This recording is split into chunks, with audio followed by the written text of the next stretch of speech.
بسم اللہ الرحمن الرحیم۔ السلام علیکم دوستو، ہم آج تک اپنی نصابی کتابوں میں مصطفیٰ کمال اتا ترک کے بارے میں پڑھتے رہے ہیں۔ اسے ہمارے نصاب میں ایک ہیرو کے طور پر پیش کیا گیا، لیکن اس مصطفیٰ کمال اتا ترک کی اصلیت کیا تھی اور وہ کیسے صلیبیوں کے ہاتھوں میں کھیلتا رہا اور مسلمان اور سلطنت عثمانیہ کے سلاطین کے ساتھ اس نے کیا سلوک کیا، آئیے جانتے ہیں اس مختصر ویڈیو میں۔ جب مصطفیٰ کمال پاشا نے خلافت عثمانیہ کا خاتمہ کیا تو آل عثمان کو راتوں رات گھریلو لباس ہی میں یورپ بھیج دیا گیا۔ شاہی خاندان، ملکہ اور شہزادوں نے التجا کی کہ یورپ کیوں، ہمیں اردن، مصر یا شام کے کسی عرب علاقے ہی میں بھیج دیں، لیکن صہیونی آقاؤں کے احکامات واضح تھے۔ اپنی آتش انتقام کو ٹھنڈا کرنا، ان کو آخری درجے ذلیل کرنا مقصود تھا۔ چنانچہ کسی کو یونان میں یہودیوں کے مسکن سالونیک اور کسی کو یورپ روانہ کیا گیا، اور آخری عثمانی سلطان وحید الدین اور ان کی اہلیہ کو راتوں رات فرانس بھیج دیا گیا اور ان کی تمام جائیدادیں ضبط کر لی گئیں، یہاں تک کہ گھریلو لباس میں خالی جیب اس حال میں انہیں رخصت کیا گیا کہ ایک پائی تک ان کے پاس نہ تھی۔ کہا جاتا ہے کہ سلطان وحید الدین کے شہزادے منہ چھپا کر پیرس کی گلیوں میں کاسہ گدائی لیے پھرتے تھے کہ کوئی انہیں پہچان نہ پائے۔ پھر جب سلطان کی وفات ہوئی تو کلیسا ان کی میت کو کسی کے حوالے کرنے پر آمادہ نہ ہوا، کیونکہ دکانداروں کا قرض ان پر چڑھا ہوا تھا۔ بالآخر مسلمانوں نے چندہ جمع کر کے سلطان کا قرض ادا کیا اور ان کی میت کو شام روانہ کیا، اور وہاں وہ سپرد خاک ہوئے۔ 20 سال بعد جنہوں نے سب سے پہلے ان کے بارے میں دریافت کیا اور ان کی خبر گیری کی، وہ ترکی کے پہلے منتخب وزیر اعظم عدنان مندریس تھے۔ شاہی خاندان کی تلاش کے لیے وہ فرانس گئے اور وہاں جا کر ان کے احوال و کوائف انہوں نے معلوم کیے۔ پیرس کے سفر میں وہ کہتے تھے کہ مجھے میرے آبا کا پتہ بتاؤ، مجھے میری ماؤں سے ملاؤ۔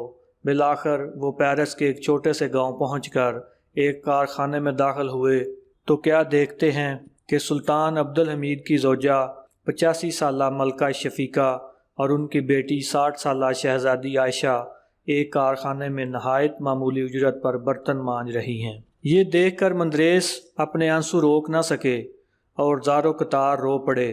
پھر ان کا ہاتھ چوم کر کہنے لگے، مجھے معاف کیجئے، مجھے معاف کیجئے۔ شہزادی عائشہ نے پوچھا، آپ کون ہیں؟ کہا، میں ترک وزیر اعظم عدنان مندریس ہوں۔ اتنا سننا تھا کہ وہ بول اٹھیں، اب تک کہاں تھے؟ اور خوشی کے مارے بے ہوش ہو کر گر پڑیں۔ عدنان مندریس جب انقرہ واپس گئے تو انہوں نے کمال اتا ترک کے دوست اور اس وقت کے ترکی کے صدر جلال بیار سے کہا کہ میں آل عثمان کے لیے معافی نامہ جاری کرنا چاہتا ہوں اور اپنی ماؤں کو واپس لانا چاہتا ہوں۔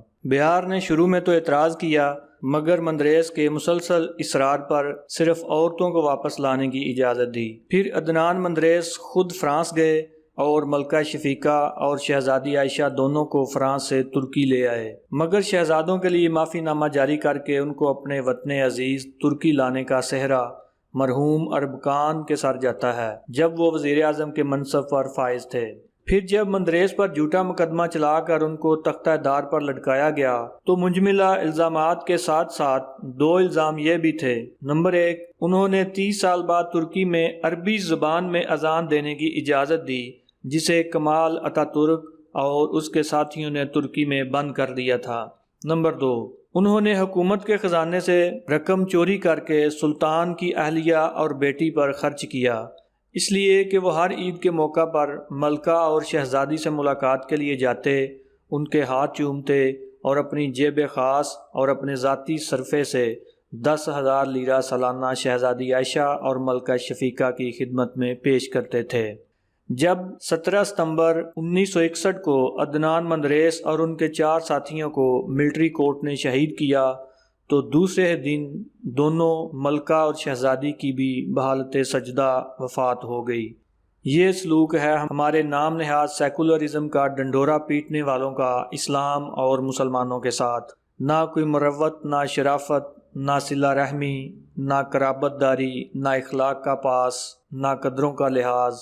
یہ جو قومیت اور وطنیت کا راگ الاپتے رہے اور نعرہ لگا لگا کر جن کی زبانیں نہیں رکتی تھیں، ان کا مقصد بجز اس کے اور کیا تھا کہ اسلامی اخوت سے لوگوں کا رشتہ کاٹ دیا جائے اور اس مقدس رشتے کے تانے بانے کو بکھیر کر اس کو ایسے جاہلی رشتوں میں تبدیل کیا جائے جن میں احترام ذات مفقود ہے اور حرمتوں اور انسانی رشتوں کا کوئی پاس و لحاظ نہیں۔